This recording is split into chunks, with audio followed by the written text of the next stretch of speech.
En otra información, de acuerdo con el secretario de Salud de la Ciudad de México, José Armando Aguado Ortega, el cerrar una puerta o abrir ventanas no protege a los no fumadores de los efectos nocivos del humo del tabaco. Es por ello que destacó que para reducir las cifras de muerte entre los no fumadores es vital mantener 100% libre de humo las zonas utilizadas por ellos. Así lo expresó durante la entrega de un reconocimiento a la Junta de Asistencia Privada de la ciudad por cumplir con la ley de espacios 100% libre de humo. Escuchemos.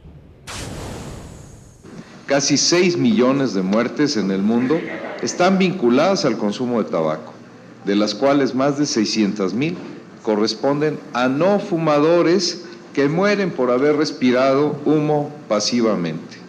En nuestro país, el humo de tabaco fue la causa del 6.16% del total de las muertes y del 0.64% de muertes entre los no fumadores. Es decir, en la Ciudad de México significaría 3.664 muertes para los primeros y 381 muertes para los segundos, por lo que falta mucho por hacer.